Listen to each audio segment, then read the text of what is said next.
Now I can see you. Okay, guys, we are live. It's Thursday night, and there's a huge game to be played at the weekend. I'm forgetting what game. What game's on the weekend? Is it a big game on the weekend? Masters. Who? Masters. There's got a bit of golf the on. Augusta. Oh yeah, we'd have have to to give Grand National's on. Grand National. On. Yeah. Grand National, the Masters, and a football match, by the way, at the Etihad, which will be packed, I'd say, for the first time in history. It's Manchester City, Liverpool. Lot to talk about tonight. Obviously, fair play for giving us an extra 1,500 tickets today, by the way. So fair play, and that was a nice gesture. City? Yeah. Yeah, they couldn't sell the fucking things. That's the problem. Well, listen, some might say that's the reason why, but listen, I'll try and look on the positive side. I'd say that's the reason why. I'd say that's the reason why. But we're going to have a little chat tonight, obviously, about the big game, but we're going to go back to go forward. We're going to have a little chat about Benfica because I haven't chatted to the lads. So that 3-1 win the other night, I thought was beautiful. There was problems. It wasn't 100%. We haven't been at 100%, to be fair, since the turn of bleeding Christmas, maybe once or twice. But what, Keats, the other night, 3-1 Benfica? Surely, half a job done.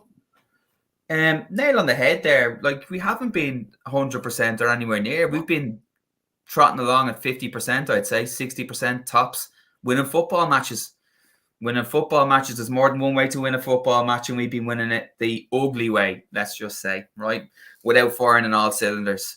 And I think 3/4 of the team is working perfectly and working brilliantly, to be honest with you. And I think even in the Benfica match of the night, we had a bit of swagger about us in that first half, and we looked like fucking hell. This is what we're all about. And I think if we had converted some of our chances, and we had a lot of big chances, you'd have seen that swagger go to a different level, But like in terms of everything we need to do as a football team, in terms of pressing, closing down, turning over the football, solid at the back, everybody working for each other, very solid. We're as good as we've ever been, as far as I can see. I think we're brilliantly, we're really on it, and that's what's winning us football matches, and we're creating enough chances over the space of 90 minutes to get ourselves over the line and to get one, maybe two. We got 3 the other night, but I suppose the third one is a breakaway. And we got a nice bit of luck, because when you look at it, the ball from Naby wasn't going through to him. It takes a deflection, puts us in his pathway. So, we could look at that another way in the same situation, say poor execution in the final third. I don't give a flying fuck what anyone says, but we are not executing the amount of chances we should be doing. We're not, and we're nowhere. And I hope to fuck it doesn't come back and bite us in the arse, to be honest with you, in a really tighter game, whereby we have to convert. The fucking weekend. So listen, and that's not to say, but the good thing about that position is that it can just click in a single game, and we go from a scrawny 1-2-0 to a 3-4-5-0. If the stuff comes off. But I think we have to put our hand on the heart and say, it's not coming off. And what's winning us football matches at the moment is the entire team. It's not our finishing, because our finishing is wayward at best. Our shot selection, our decision making in the final third is not where it's been. Listen, it's not bad, but it's nowhere near the standard we've become accustomed to over the last couple of years. So that is a concern. However, having looked at all the teams that are still available, at this stage, there's nobody out there apart from Real playing a very specific brand of football that can hurt you, right, in the right circumstances, if the right circumstances are met. So I'd be worried about those, and I'd fancy them to potentially turn over City, to be honest with you, over 2 legs, the way they're playing at the moment. So they would need a bit of management, right? But this is not a negative piece, by the way. I think we're doing fantastically in certain aspects of the game. The only concern I have at the moment is in terms of our final third decision making and how clinical we are at putting the ball in the back of the net when a great chance is presented. I think we had 8 great chances the other night, and that like a great chance is you should be scoring these fucking things, right? And we're putting away 2 with 3, and one of them's a header from a corner, by the way. You know what I mean? Yeah. So listen, that's the only slight cloud I can see on the horizon in terms of us actually picking up silverware in those games, those finals, potentially a semi-final, a title winning match the weekend where it's going to be very fine margins over the space of 90 minutes. Do we have that clinical edge to just take us across the line? And that is the only little question mark I have about that team at the moment. But as I said, I don't want to dwell on it. I think for the first half the other night, in terms of what we're doing and what we've done so far, and what we've done since the turn of the year has been absolutely phenomenal. You know, we know how to win football matches in all manner of ways. Yeah, all manner of ways. You know, and it, you know, we're not relying on one person, two persons, or three persons to win football matches. The whole team know what to do. I'll let you, Ivan. I won't fucking waffle on for too long. But I thought was really telling the other night as well is substitutions on the 58 minute when they got on top, right, and we brought them back into the game. You don't see subs from Klopp until 65, 70 minutes, irrespective of what's going on. He understands the importance of this now at the moment, and he looked at that in 58 minutes and went, "Fuck this for a game of soldiers," right? Yeah, but also you 5 subs in the Champions League. I think that makes but even with the five, he doesn't make them that early. You're looking at 13 minutes into the second half. We're all out now. I do think we would have got ourselves back into the game. By the way, there was a period of play 2 or 3 minutes before those substitutions where we looked like we were we'd stemmed the flow, right? We kind of ridden that period of time. But he made 3 changes on 58 minutes. Most I think coaches out there wouldn't have done that in that situation at that time and made 3 wholesale. It also points towards the strength of our bench. Yeah. But he made that decision on 58 to say we need to change this. Stuff needs to change. Okay. And who we brought on, Henderson, to put a little bit of steel in there, a little bit of composure. I didn't think he helped us from an attacking perspective when he came on, but he certainly steadied the ship. Same thing with Bobby. Bobby was getting involved in the middle of the park, so, I think I just thought it spoke volume. He understands now that, we've got to make some hard decisions at some times, and he's going to go ahead and he's going to make them. So I thought that was great, and I enjoyed that. Yeah. No, big time. I just see Praisal is in from Nepal saying Namas to Praisal. I hope I'm doing that right. But look, Ivan, I mean, do you know what? It was a game of 2 halves, to be honest, the other night. The first half was ridiculous. We were 2-0 up. We could have been 3 or 4 up in that first half. It was full control. It was like a FIFA bleeding game you play on television.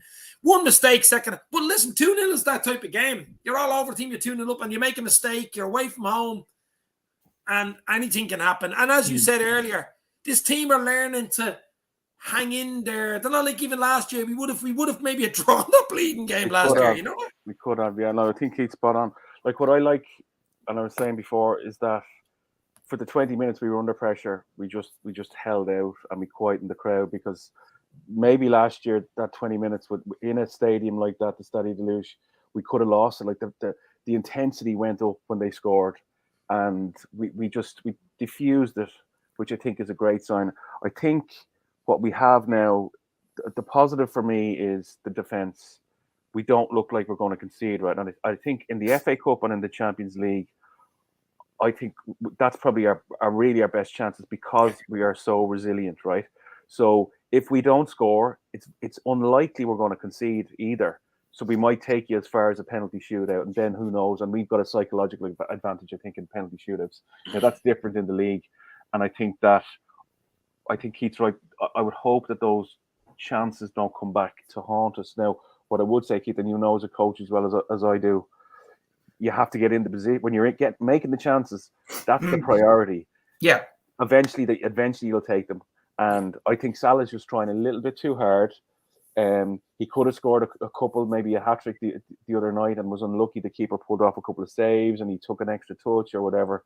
But I just think what we have over City and over the other teams is now we have that bit of resilience and a bench that supports that, where you're right, pulling them after 12 or 13 minutes in the second half, knowing things weren't right, knowing we have a game at the weekend, and knowing we're under massive pressure in the intensity of that stadium, and the players to come on and just defuse it. And you look at them and they're playing it around the back, and you're kind of going, do I like this? I actually do like it. You know what? You hear the noise there? It's going down, it's going down, it's going down.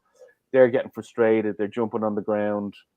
And we've took this thing out of the game, you know. I thought it was a really, really professional performance tonight. And it's not too long ago, we were on this program, and I'm moaning about our game management because we're playing too much basketball football. Basketball's gone now. Basketball's gone. And that does take away, I suppose, some of the excitement. However, with the game management, we're still creating a huge amount of chances and a huge amount of very good chances. So outside of the one-to-ones, we did a couple of headers that should have got better kind of results at the tail end of it. And that's not even counting some of the positions we got to. Like, if you count the amount of chances that Henderson had to put a really good ball, like all Henderson had to do was to square the ball into Bobby shortly after he came on, and that was game over. And he decides to put a little bit of air on it, So some of that decision making is still there. But as we said, listen, we could go to another game, we could go into a semi-final match or final match and be 3 goals from 3 chances. It could flip that easy, So I'm not saying it's something we all need to be massively worried about, but it is something that will need to improve at the business end of all of these tournaments. I do feel it's like because they are playing so well everywhere else. Keeper's brilliant. Trent's getting into great positions. I love how he's getting so far forward, both outside right and coming into the centre. Someone's going to get a hiding soon. That's what it kind of feels like. Salah, 7 games now that he hasn't scored.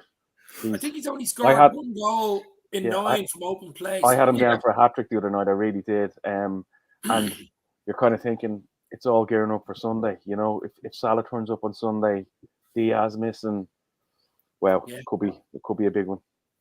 Do you know what's I think more important as well? You guys are talking about converting chances. Well, it is good we're getting into the position. Even though we're missing, I'd be more worried if we weren't making fucking chances, lads. I really would be. I'd be more worried. Any coaching manual will tell you that's the thing. If you're not creating the chances, that's talking to a much bigger your midfield and nothing's working. You know what I mean? You don't even know what's going on then. Do you know what I mean? But if you're creating 10, 12 really good chances, and they're creating them from balls from the centre half, they're creating from crosses, they're creating them from an individual dribble or a little ball through. We're creating all sorts of chances. It's the finishing that's not doing it. But we're still scoring goals now. Don't get me wrong, but which is fine, right? And you're right. It's a lot more concerning if you're not getting the balls into those positions. But not every team is going to give us 20 chances on goal, particularly when we get to the business end, whereby we're converting 2 of those. You know what I mean? So, Sunday we're not going to get 20 chances. We're going to get 2 to 3 chances, right? Yeah.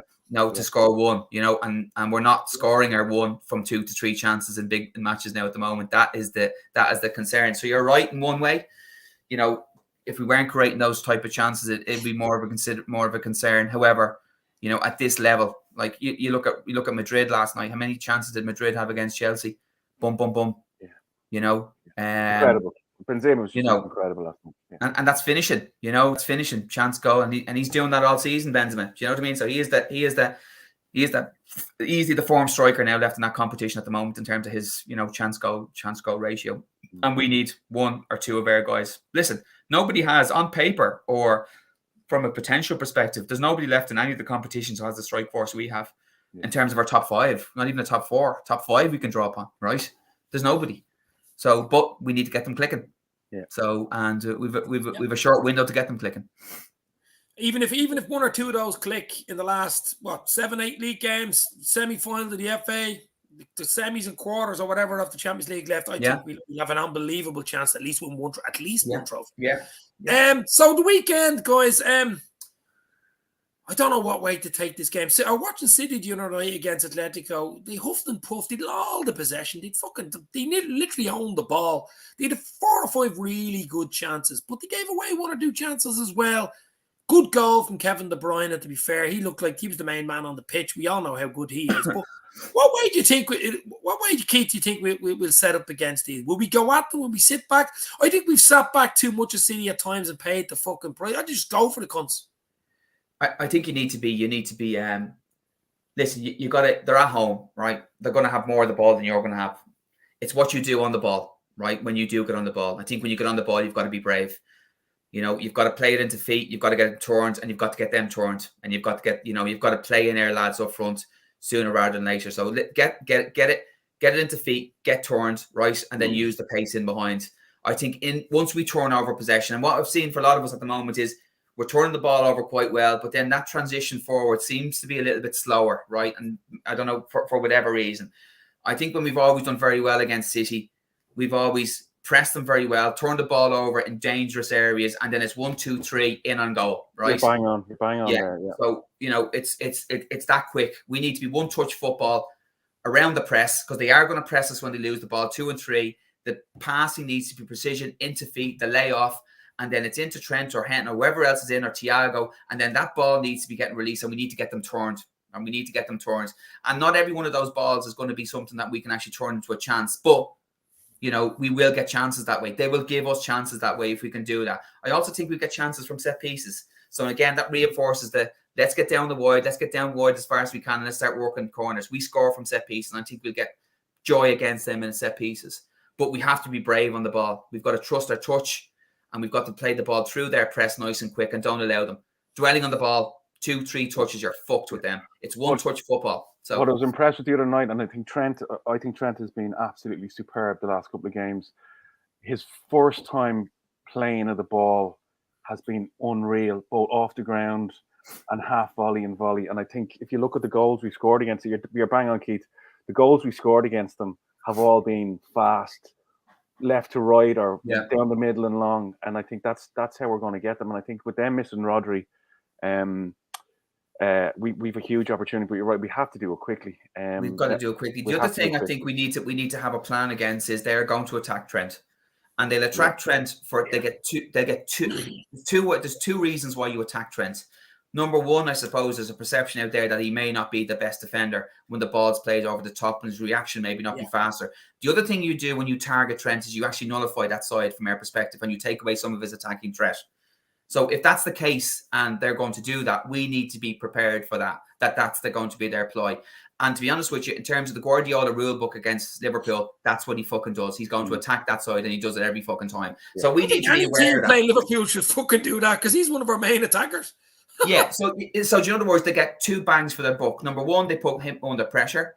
And number two, they stop him because if he's getting attacked constantly, it nullifies to a degree his threat as an attacking force. So we need to have a countermeasure against that. Okay. Yeah. And effectively that countermeasure is it's a high press from our perspective to make sure they don't go long. When they do start to go long, we're cutting it out or we know what's going to happen. Right. And what do we do to counter that? Right. So whoever's playing at the right-hand side, the centre-back on the right-hand side needs to be aware of that. Okay. And you have to play Henderson on that side. Now, by playing Henderson on that side as well, and we saw it the other night, he does step into those positions that Trent normally occupies, and he does get forward in that position, which again slightly nullifies us from an attacking perspective. So there's a little bit of thinking, right? I think he's going to follow that rule book in terms of how he goes. If he does something else, I think it plays into our hands. So I think he'll do that. We need to be able to nullify that, right? Yeah. I think you're right. I think Henderson on the right and Matip at the back on the right hand side for cover. I think Henderson will be a lot less attacking to allow Trent to be. To allow Trent to get forward more. So he'll drop naturally into the right. I also think he'll more keep the structure there, which I think he's really good at. Now, I think he's really good against weaker teams. He's also great at getting forward and getting outside and getting crosses in. I don't think that's going to be his job. His job is going to be to make sure at the very least we're solid in midfield. If he sees Trent bombing past him, he's just naturally going to revert, and Fabinho and whatever will shift over one. But I also think Matip will play. I don't think Canada is going to play. I think it'll be Matip there. It'll be Matip. Definitely Matip. That's why he didn't play midweek. Yeah. But I think in as much as it's a threat, there's huge opportunity there as well, right? Because if they target him, and let's say the ball isn't long enough or it doesn't go over his head, to my last point, he can pick a pass like that. Yeah. You know what I mean? So if he gets on the ball quickly and they're shifting forward and they're in transition to move forward, and we can quickly transition ourselves, there's opportunity there as well. So once you target a player, you take away from your own team. Oh, totally. You know what I mean? You take away everything from your own team, and your job is nearly to man mark him. Yeah. No, I don't think that could be a mistake. But they won't be putting 2 men on him. They'll play Foden over that side, and they'll look to play it fast, either over his head or in behind him. That'll be the ploy. They won't overload him. But if the ball isn't right, and Klopp's not going to tell Trent not to get forward. No, listen, they're not going to do it for the entire match. They're going to do it when it's on, to be honest with you. They'll still play their football. They'll still get the ball down and try and play through the thirds and do all that kind of stuff. But, they'll be told that in the right scenario, if Trent is pushed on and he has to recover, there's going to be space in behind, and they will use that. They will use that as a weapon. They won't use it for 90 minutes, but they will use it as a weapon. So Manas Singh from India, how are you, my friend? Hopefully you're well. He's on about which would you pick, Champions League or League? It's League all day for me, bread and butter. I want both of them, but if I had a choice, it's League. I want to get to number 20. I presume you two boys are the same. Yeah. Oh yeah, but listen, if you're going to play, in terms of like we've one foot in the semi-final, right? I wasn't impressed with Bayern the other night, and there's no guarantee they're going to even make the semi-final, to be honest with you. So, you know, if we play to our standards, there's a final there for us. We're probably closer to a Champions League win than we are to the league when you look at the games we've got left. Yeah, we'll find that out Sunday fucking night. We'll find it out Sunday. Yeah, let's have a chat about this next week and see if we've changed our target. But in terms of a preference, yeah, I take a final. I take a final, a narrow loss in the final and the league. I mean, we've played them the following fucking week in the fucking semi-final. Yeah, it's just ridiculous amount of big games. I've never seen it. I've never fucking seen. Maybe even back in the 80s, but we've never been in a position to win the quadruple, even in the 80s. We've never got to this level where we've had a chance.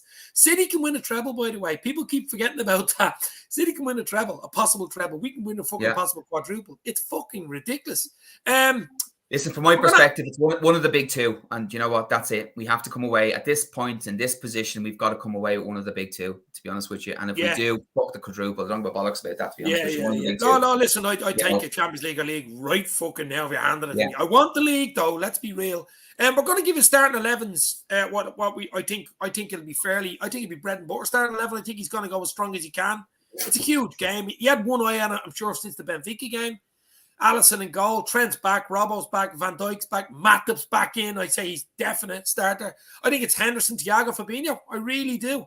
Yeah. And up front is the only key for me. Does he start Diaz? I think Diaz deserves a start. I really do. I don't think he starts him. No, but I think he's going to go bread and butter. I think Mane, Salah start. Yeah. And he might even go Bobby. I have some fucking weird bread and butter, Bobby, Salah, Mane. Yeah. Bobby's been great against him. I would 100% play Diaz. I would 100%. I'm wondering would Klopp play him? I don't fucking know. Do you know why? He's the only team player in the front fucking three, to be honest with you. At the moment. they're all looking after themselves. And he can link play. He's the only one who can hold the ball up. He can pluck the ball. Listen, Salah can probably do it to a degree as well. But, like his goal and his assist the other night, like the other two boys in that position when he gets the ball, doesn't head the ball back across for the nod in. No. They do try and do something stupid themselves. Right? So I think one thing we're missing is a little bit of glue across the front three, right? In terms of trying to play each other in. They don't seem to be doing it that much. Or when they do it, it's half-assed. It's not coming off for whatever reason. I would 100% start him on the left-hand side. I'd start Salah on the right-hand side. And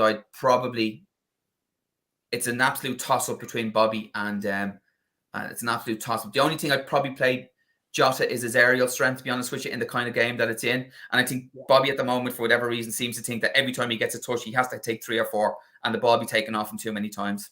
Now, Jota's touch doesn't seem to be fantastic either, but I think he gives a bit more of a scoring threat. I would go Diaz, Jota and Salah. I would, absolutely. And I'd bring Mane on for it. Or you go Jota as well? Yeah.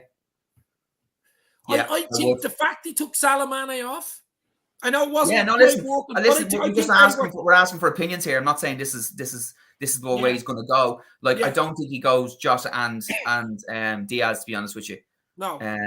I'm saying Salah, Mane, Diaz is what I'd like, but I think he's going to go Bobby, Salah, Diaz, Mane, But obviously, look, we've got options, lads, and I for one, am fucking delighted with that. We've never had so many options. That bench the weekend was ridiculous, for fuck's sake. Yeah. The other one I think is a question mark. Purely, like he's been great. Thiago has been brilliant. I think Naby was really good during the week. And if we're talking about quick ball, Thiago can be accused at times of maybe slowing it down a little bit too much, whereas Naby, I think, is much more direct and a little bit quicker. That's a good show because of the fact you can always bring Thiago on last half hour, last 25, just if you need to ease it down. You know what I mean? Great, The only thing I would say though is that if we do play the way we've normally played against City in terms of, quick touch, one touch. If he gets himself up to be the receiver in that situation, when the ball is played into midfield, so it's played into one of Fab and one of Henderson into midfield, he drops into the pocket and then he has the pitch to play for, and then he pings the ball forward and gets them turned. That's the only way, but he'd have to be coached because he's not going to get 2, 3, step over, nice little pass, or an ineffectual 40-yard pass that looks absolutely amazing, but allows them enough time to shift across. It's not the way we're going to beat this. Because their press is superb as well. Like superb. You have to play around that. Forward. You know, you got to know it's coming. Really, you got to lay the ball off and get the ball down quick and get them turned. Yeah. If our front three, if it's a race against their front three against their back two or back four, right, and it won't be a back four because their lads will be pushed on in any way. It'll be a 2-on-2 or a 3-on-2. I would fancy us to get joy out of that. But we have to be confident in terms of our little one touch in around the press, head up and ping the ball, and the pass needs to be perfect. Look, I'm just looking forward to this game. I see Dan from the Mighty Reds television saying Alisson, Trent, Robbo, VVD, Mata, Pendo, Fab, Thiago, Jota. He's Jota in, man. I said, listen, I love Jota. Don't get me wrong. I fucking love Jota. It wouldn't bother me if he started the weekend. Absolutely. Any of the front five doesn't bother me if he starts. That's how good it is.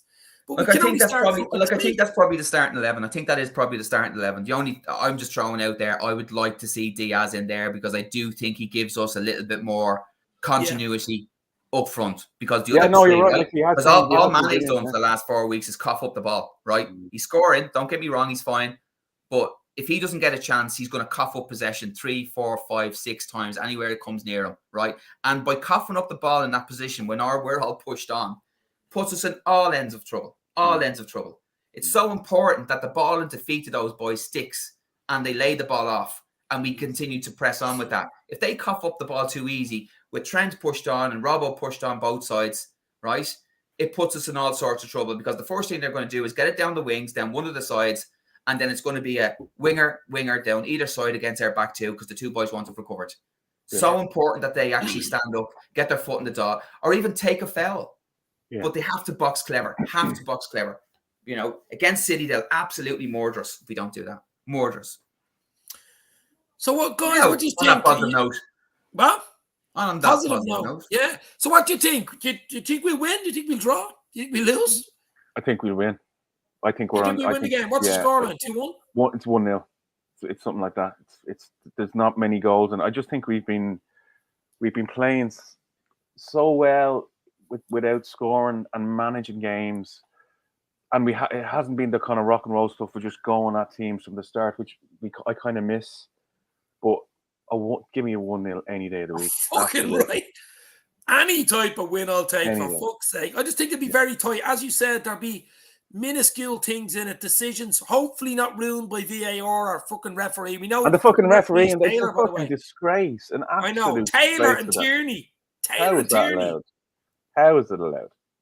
Both Manx. Irrespective of whether you follow Manchester United or not, like, there's no love generally between Manx and Scousers. You know, like, no matter what it is, you know. It's not as bad. It's like getting it's like getting some sort of, I don't know, getting an Israeli to fucking referee a Palestinian match.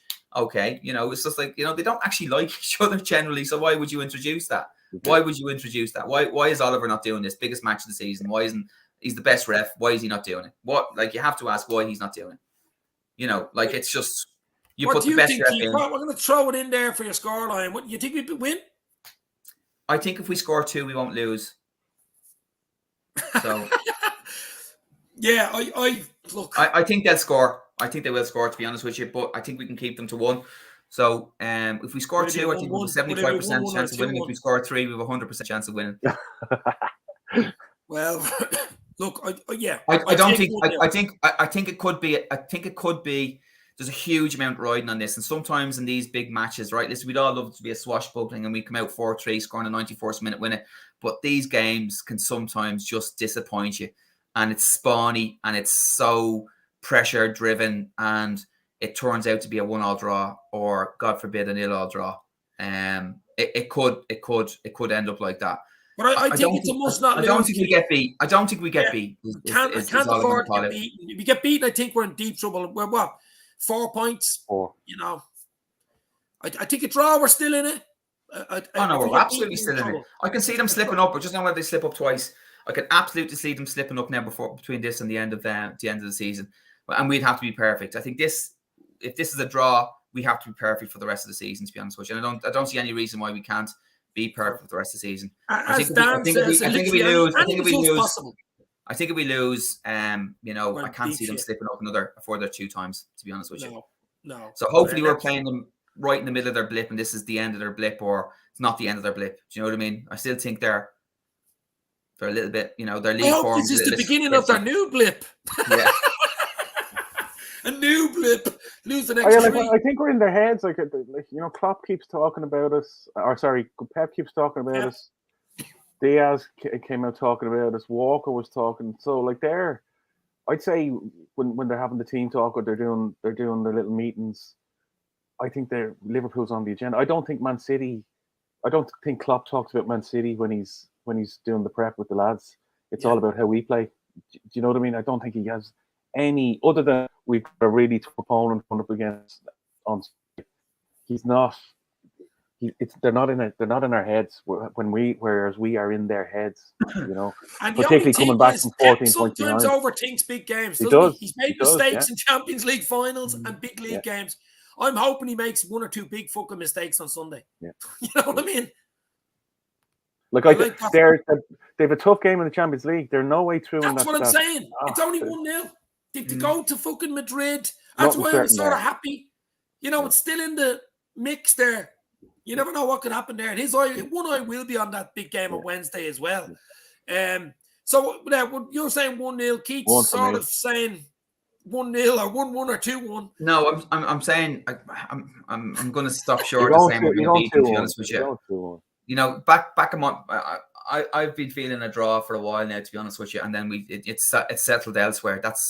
That's the way I felt about it. Listen, it could be a lot of, you know, it's just gut, to be honest with you. Ultimately, no one fucking knows what way it's going to turn out, but it just felt to me like we could cancel out each other, and it could be a 1-1 kind of or even, God forbid, it could be a 0-0, and then we move on to other bits and pieces, to be honest with you, you know. And if that's the case, I do actually fancy us going and win it. I think a draw, and I do fancy us going and win it. I think there's a chance for them to slip up at least one more, and I think we have a huge track record, and we have we've got the form behind us that we could literally go unbeaten the rest of the season and win all of our games. We don't lose the game, lads. Yeah, you know what I mean? Ultimately, in terms of the memory, we did it last year, right? When we had to do it, we went ahead and we did it.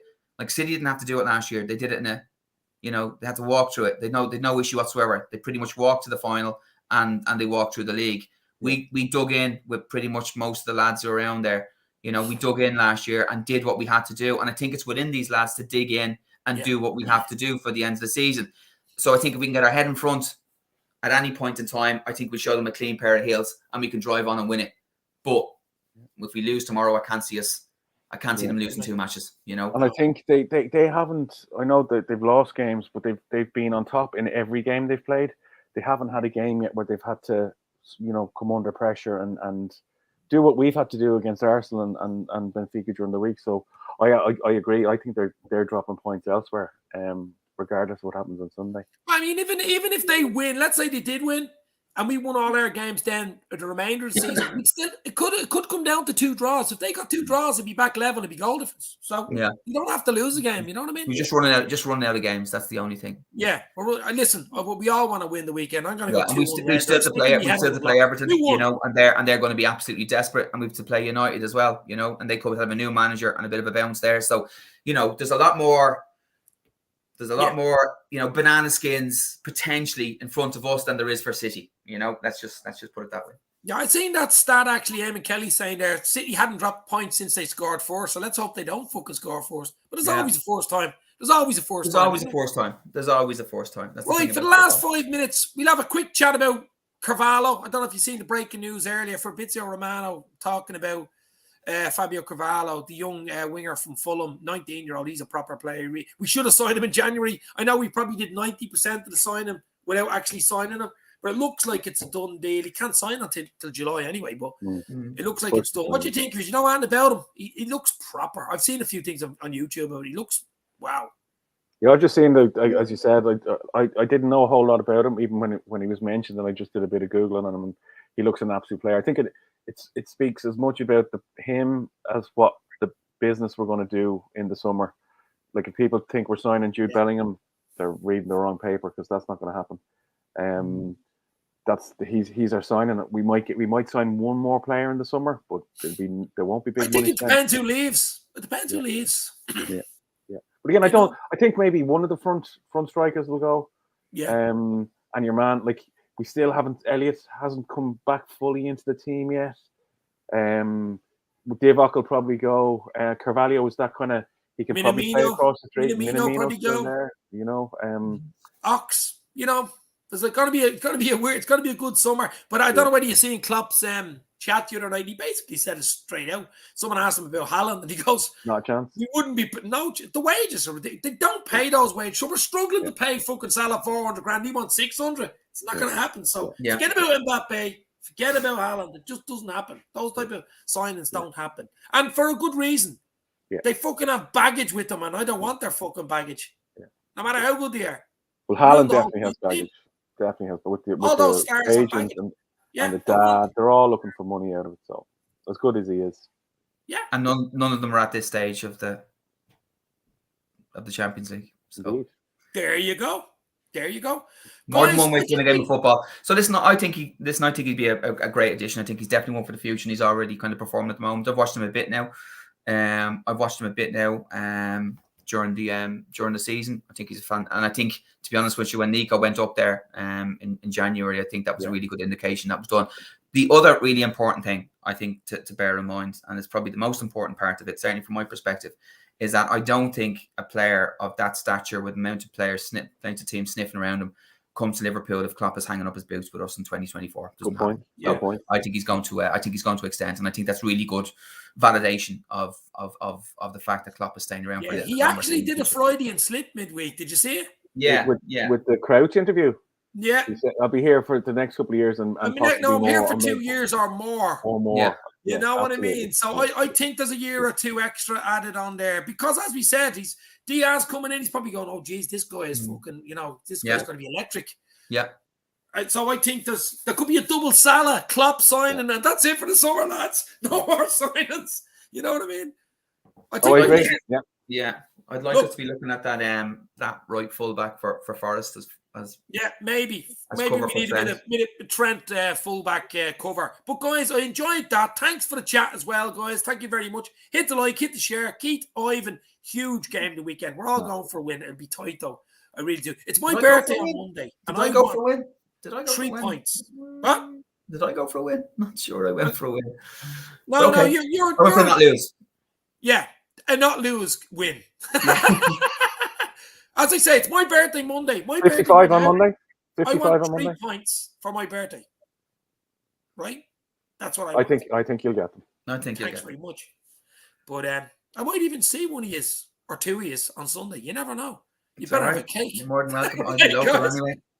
Stay safe. Talk soon. Liverpool, hopefully, to beat City. Just don't lose the game. Don't lose the game. Talk soon. Stay safe. This means more.